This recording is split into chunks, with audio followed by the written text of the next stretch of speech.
Salut, comment allez-vous? J'espère que tu vas très bien. Dans cette vidéo, je parlerai des régimes sans résidus, proposés avant un examen médical tel que la coloscopie. Le régime sans résidus doit être suivi pendant les 3 jours qui précèdent le rendez-vous, particulièrement restrictif. Son objectif est de diminuer le volume et la fréquence des selles en éliminant les fibres de l'alimentation. Dans le cadre d'une coloscopie, le côlon doit être parfaitement propre. D'où l'intérêt de le nettoyer en suivant un régime sans résidus. Régime sans résidus, de quoi s'agit-il exactement? Le régime sans résidus, également connu sous le nom de « régime sans fibres », implique de diminuer ou d'exclure totalement les résidus présents dans l'alimentation quotidienne. Pour être totalement efficace, le régime concerne tous les types de résidus, tant d'origine animale que végétale. La raison est simple, les fibres ne sont que très difficilement assimilées et digérées par l'appareil digestif et restent longtemps dans l'estomac. Leur absorption demande donc un travail intense à l'organisme. De plus, elles ont pour effet d'accélérer le transit intestinal et de favoriser les sécrétions biliaires. Or, ces différents éléments vont avoir tendance à agresser, à fragiliser et à fatiguer les intestins.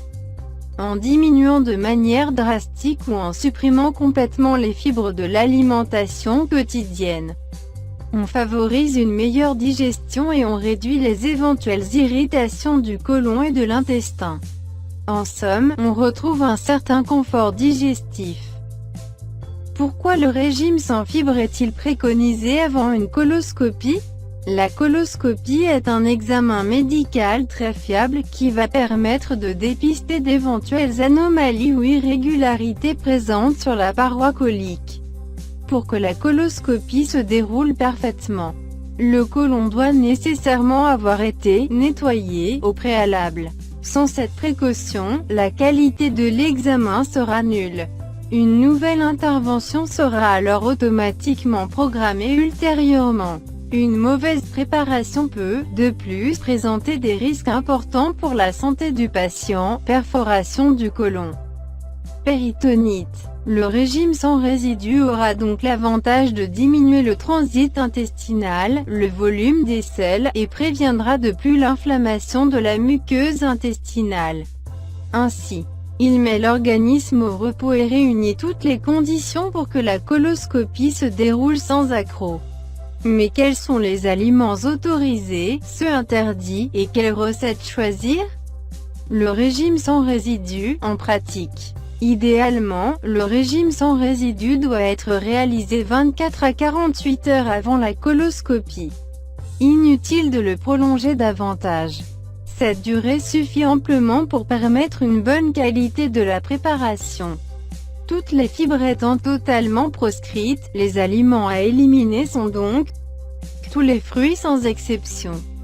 Qu'ils soient crus, mixés ou cuits, confiture, yaourt, compote, idem pour les légumes, les viandes à fibres tendineuses, les céréales complètes, riz complet, son, pain complet, farine complète, les fritures, la charcuterie, les fromages fermentés, chèvre, bleu, les pâtisseries à la crème, les desserts glacés et les sorbets, les boissons alcoolisées, les assaisonnements et condiments de type moutarde, vinaigre, cornichons, olives, épices, ail et oignons. Mis à part ces restrictions, les aliments et les préparations autorisées par le régime sans résidus ne manquent pas. Poisson maigre cuit sans matière grasse, merlan, cabillaud, dorade, colin, truite.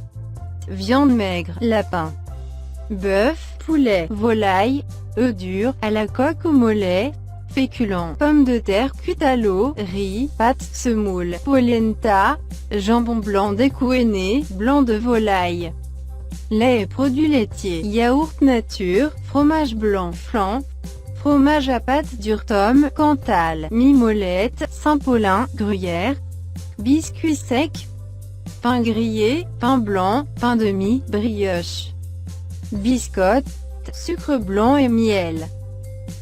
Concernant les boissons, il est tout à fait permis de boire des boissons neutres ou minérales, des boissons chaudes, thé, café et tisane avec ou sans sucre, des boissons sucrées, sirop, ainsi que des boissons salées, bouillon clair de légumes passé au tamis.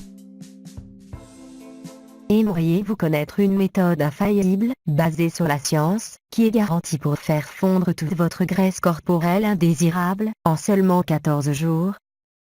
Si la réponse est oui, je vous invite à cliquer sur le lien que je vous laisse dans la description de cette vidéo.